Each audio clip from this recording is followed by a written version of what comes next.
Hello students, this is our third session in the chapter Nuclei.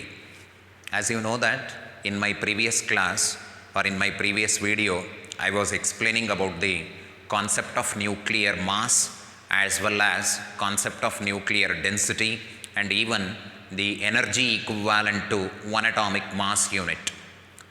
So after the completion of these topics, the next concept of this chapter is we are going to study mass defect as well as binding energy.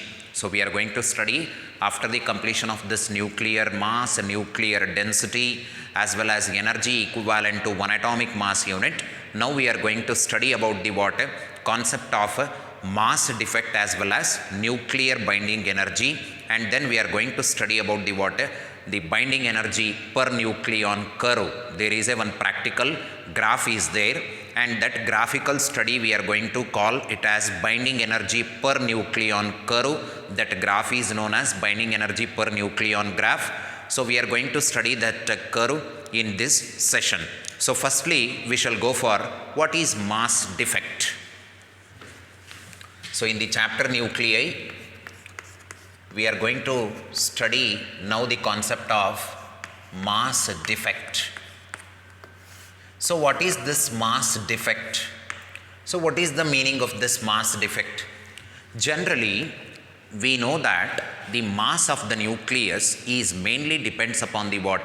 The nucleons present in the nucleus, or it depends upon the what? The nucleons. Mass of the nucleus is depends upon the nucleons.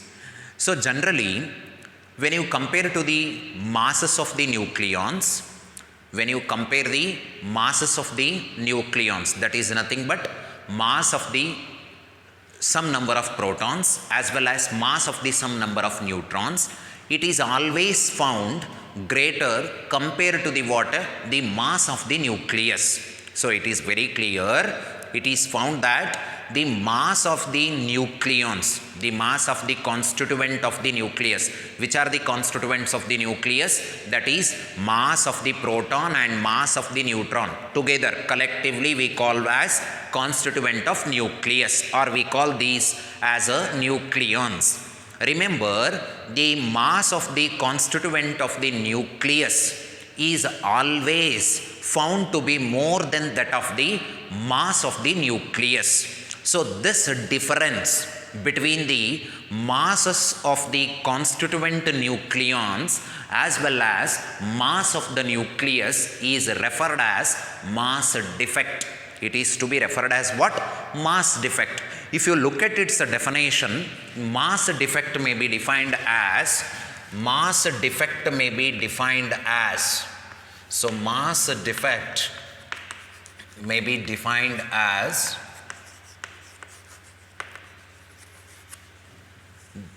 it is the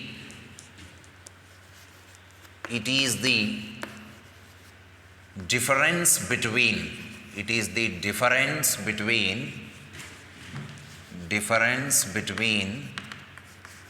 the sum of the masses, the difference between the sum of the masses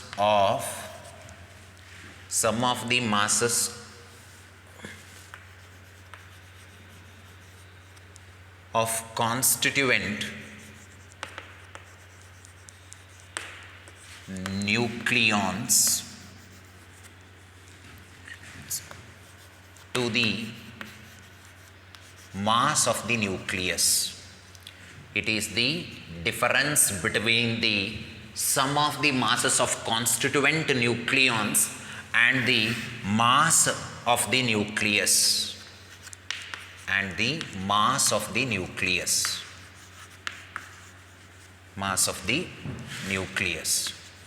So this difference in mass we refer as mass defect.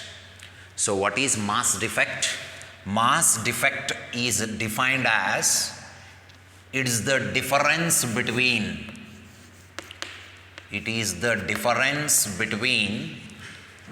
the sum of the masses of constituent nucleons and the mass of the nucleus. So this difference we refer in nuclear physics or in this chapter as mass defect. So let us consider a nucleus of mass m.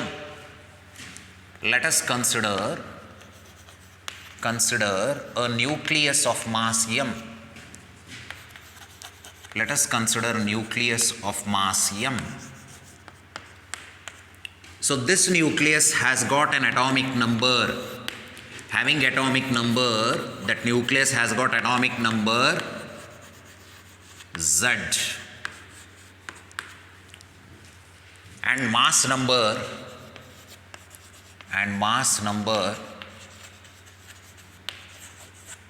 Ba, mass number will be A. So let us consider a nucleus of mass m having the atomic number Z. What is this capital M? Mass of the nucleus, and it has a mass number A. It has a mass number A. We know that mass number means it is sum of protons and neutrons. Let us think that for this nucleus, say, let MP be the mass of a proton. Let MP be the mass of a proton. How many number of protons are there? We don't know. Generally, we are going to consider how many number of protons are there. For this means there are Z number of protons. Why there are Z number of protons? Because in general I am discussing mass defect. We are not specifically applied this concept of mass defect for any of the nucleus. Generally I am discussing, later on we shall apply this concept of mass defect to some nucleus.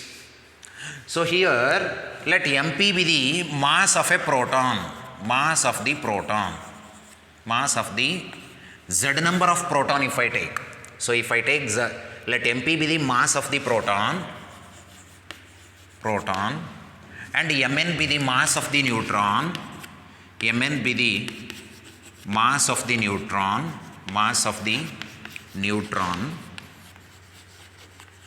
Generally, how many number of protons are there? There are Z number of protons. Therefore, for Z number of protons,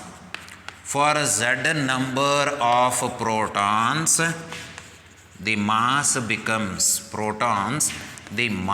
becomes mass equal to ZMP. Yes or no? ZMP.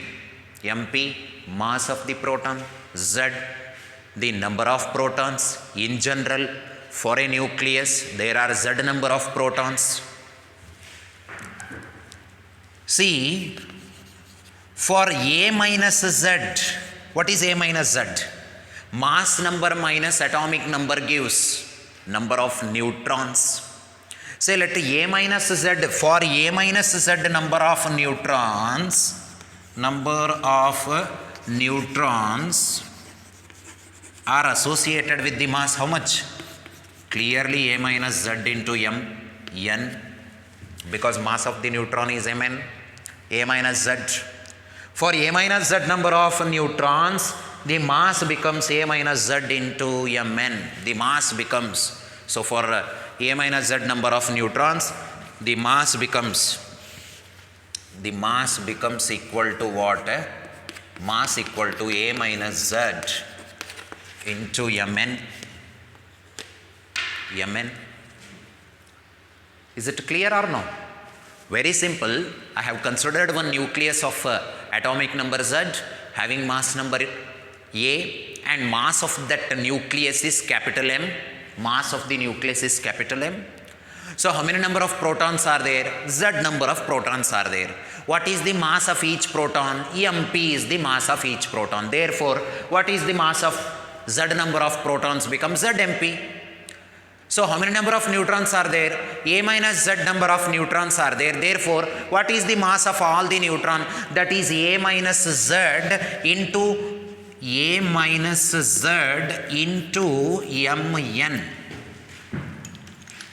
A minus Z into Mn.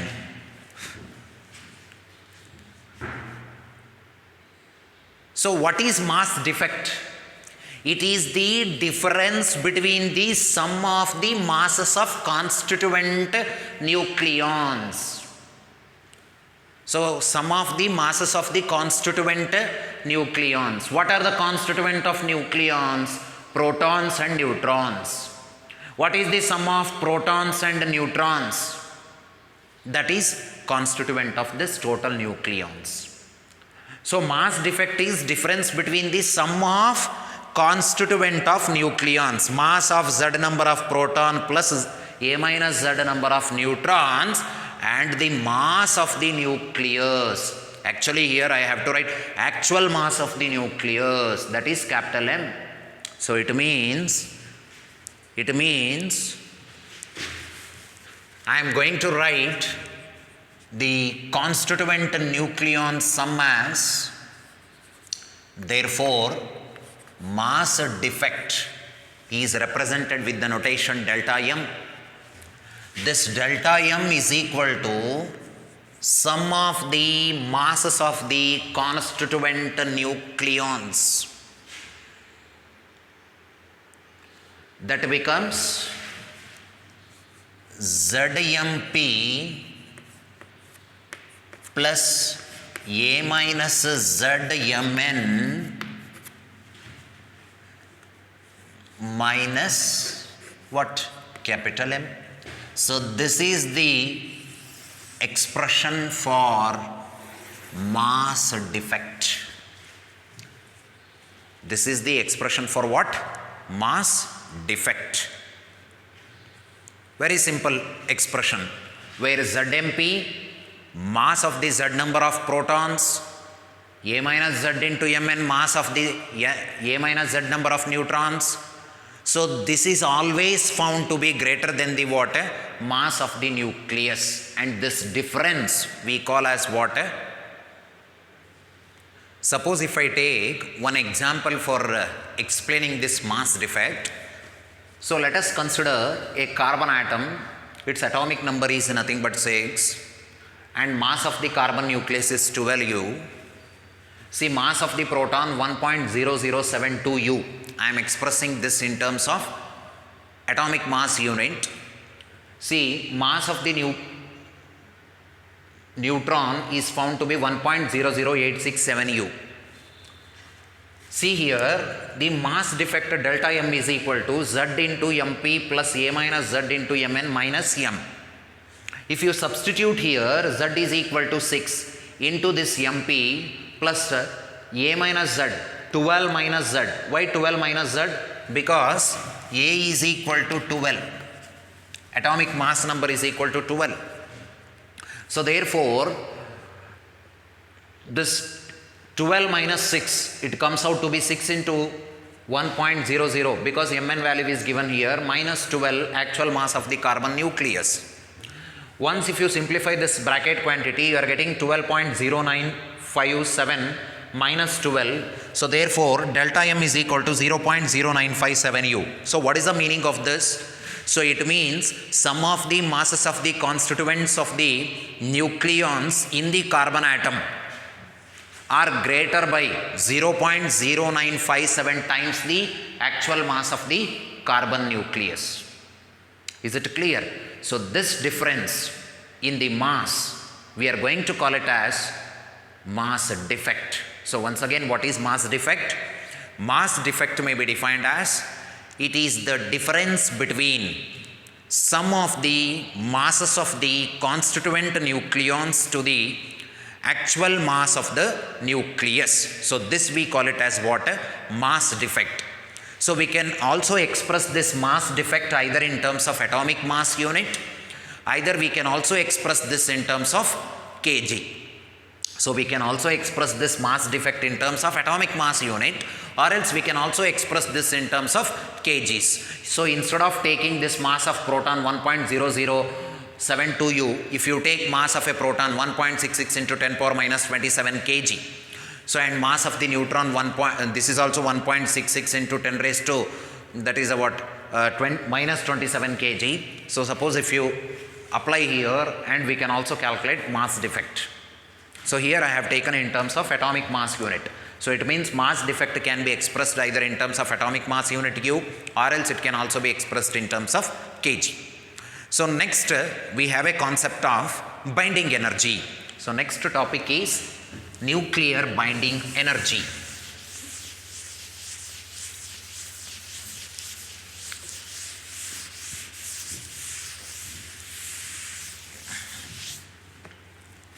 Next topic is nuclear binding energy.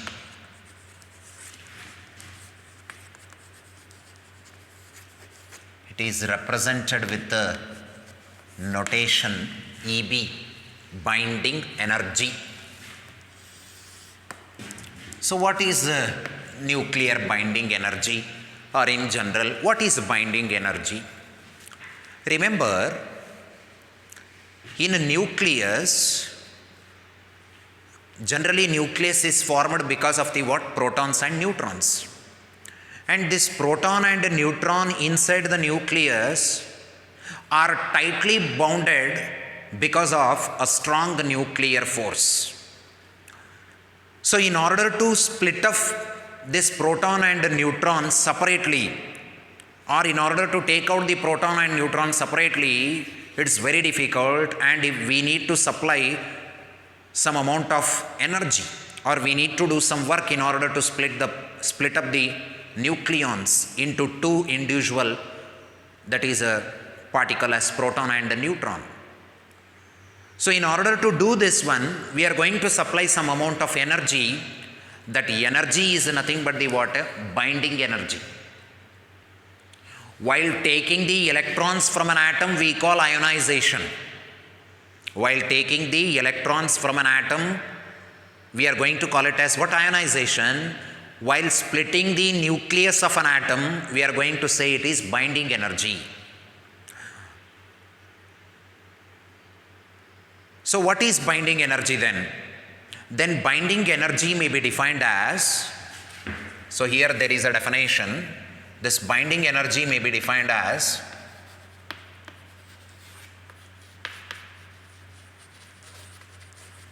binding energy may be defined as the minimum energy required, the minimum energy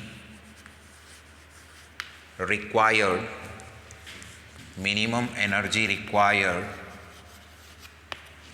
to disintegrate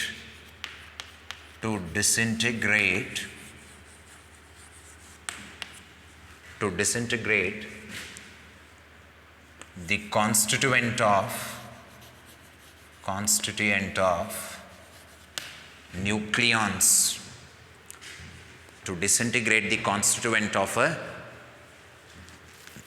nucleons is called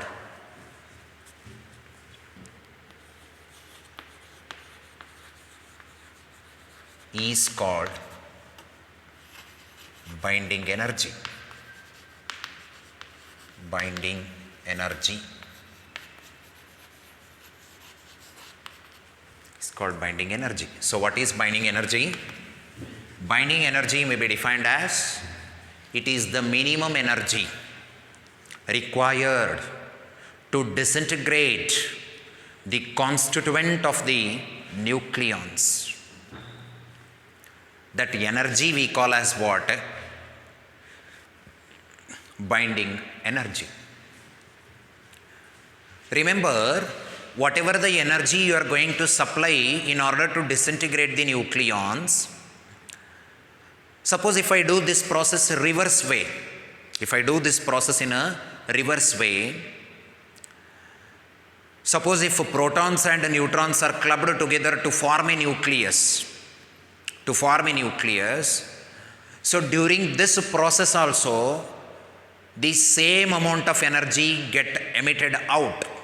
Whatever the binding energy you supplied in order to split the nucleons into constituent particles, suppose if I bring close to those particles to form a nucleus, the same amount of energy is emitted. because this is a one type of nuclear interaction.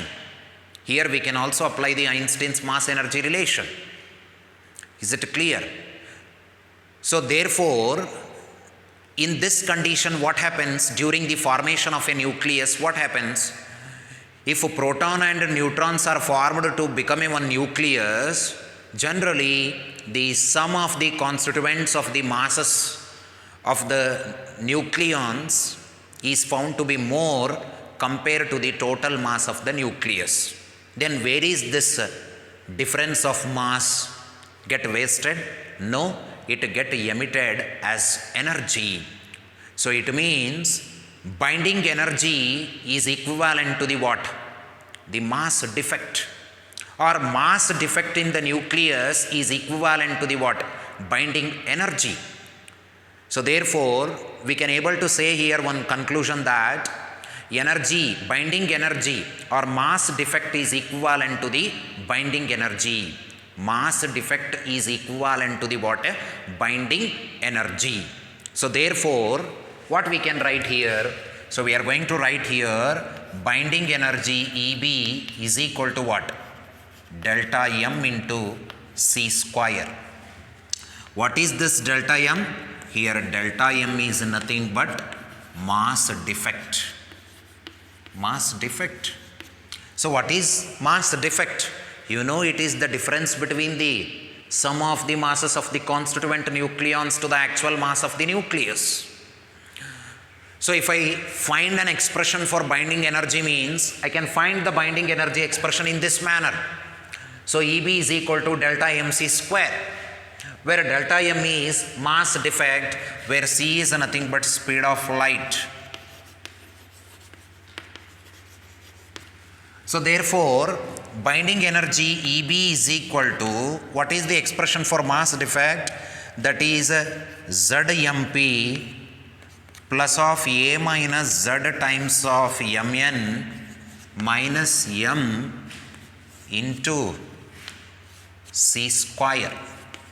So this is the expression for mass defect. If I take this mass defect in terms of kg, then I am going to get binding energy in terms of joules. If I express mass defect in terms of kg, then I am going to get the binding energy in terms of joules. Generally, we are going to express binding energy not in terms of joules, we are expressing this in terms of million electron volts. So we know that, suppose if I take this mass defect in terms of atomic mass unit, then we know that one atomic mass unit is equal to, suppose if mass is considered to be one atomic mass unit, under that condition we know that the energy will be 931 million electron volt. So one AMU can have a capability of emitting the energy of 931 million electron volt. Then what is the expression for binding energy? See, 1 AMU is equal to 931 million electron volt. So therefore, binding energy EB becomes delta M. This is for one atomic mass unit. Some number of atomic mass units, that becomes what? That number of atomic mass units, delta M into 931 million electron volt. For one atomic mass unit, I know that value. For delta M times of atomic mass unit, delta M into 931 million electron volt is the binding energy. So next concept after this is specific binding energy.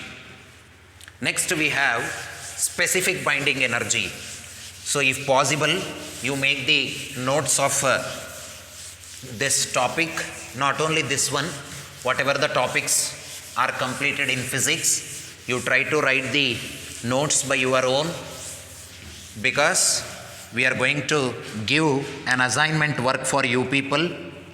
So assignment means we are going to give you some set of question bank as per the PU board syllabus in physics, and you try to answer for all those questions and you try to bring it for the correction, and then we are going to conduct a unit test for you people.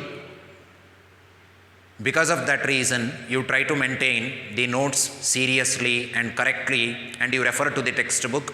You go through all the videos, all the video lecturers of our staffs, and try to understand all the concept carefully. If you find any difficulty or doubt, at the time you can take the help of textbooks. If it is not satisfied, then you can come to the college and you can rectify your doubts. And the next concept after this binding energy is specific binding energy. Specific binding energy. You won't find so many mathematics here because this chapter is quite theoretical. You are finding some mathematical steps at a very few level. So only few concepts are on mathematical basis. So rest of the concepts are theoretically. So at the time you need to watch the video lecture carefully in order to understand all the aspect of this physics, as particularly this nuclear physics. Specific binding energy. Specific binding energy. So what is the specific binding energy? What this deals? What is the importance of this? So now try to understand this specific binding energy. In general, in some of the book they won't give specific binding energy and all. They give binding energy per nucleon. They give binding energy per nucleon. So what is specific binding energy means? Specific binding energy may be defined as it is the binding energy per nucleon. It is the binding energy per nucleon in a simple way. Or we can also define it is the ratio of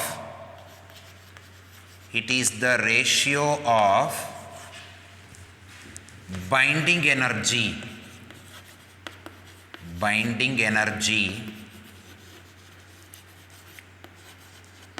to the mass number of the nucleus.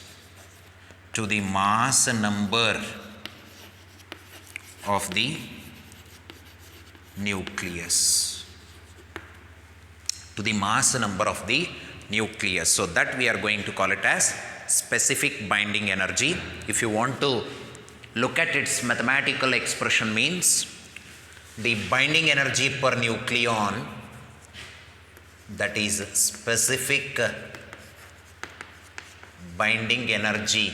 Specific binding energy is equal to binding energy EB divided by mass number, that is A. This is called specific binding energy. What is the importance of this? What is the importance of this specific binding energy?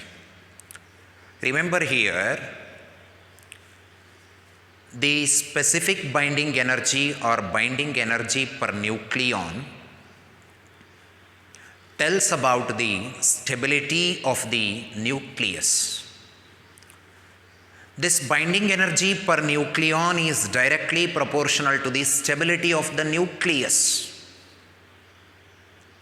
It directly proportional to the stability of the nucleus. It means binding energy per nucleon is more, such nucleus are highly stable. If binding energy per nucleon is less, such nucleus are less stable. Very simple. If binding energy per nucleon is more, they are highly stable nucleus. If binding energy per nucleon is very low, such nucleus are nothing but the what? They are less stable. Very simple, you can understand this, because binding energy means, I told you, it is the minimum energy required to disintegrate the constituent nucleons. And even we can take the reverse of this process also. I told you, after the disintegration, nucleons come out from the nucleus. Suppose I want to do this process reverse. Suppose if I combine the nucleons to form a nucleus, once again same amount of energy is emitted. Same amount of energy is emitted. If it possesses a high nuclear binding energy, means we need to supply so much of amount of energy in order to take out them, to make them unstable. Is it clear? So definitely this binding energy per nucleon decides what factor of the nucleus, means it tells about the stability of the nucleus. If it possesses higher value, definitely they are highly stable. If the value is low, it is less stable. So regarding this, we are going to analyze some few elements, their stability, by plotting this specific binding energy curve. By plotting this specific binding energy curve. So generally question will arise. So which elements of the nucleus are highly stable? In a common way, you know, uranium is nothing but a radioactive. Why so it is radioactive? There is a reason. Because it possesses the what? Somewhat low value of binding energy compared to some other elements. So regarding like this, we are going to study the stability of the nucleus of some elements, and we are going to study about their specific binding energy per nucleon by plotting one graph. And in that graph, we are not studying for all the elements of periodic table. So if you go to the higher studies, at the time you are going to study the specific binding energy curve in order to study the stability of the nucleons or the stability of the nucleus. Regarding that, I am going to explain in my next video lecture this specific binding energy curve or that graph regarding stability of the atoms or stability of the nucleus, not atoms, generally stability of the nucleus. Is it clear? So try to understand all the basic concept till today what we have explained in this chapter, nuclei. And don't forget about the assignment work as well as notes, and you try to prepare for the test. As soon we are going to give you the timetable for writing the test. So try to prepare for this. So with this, I conclude my today's session. We shall meet in our next session. Thank you.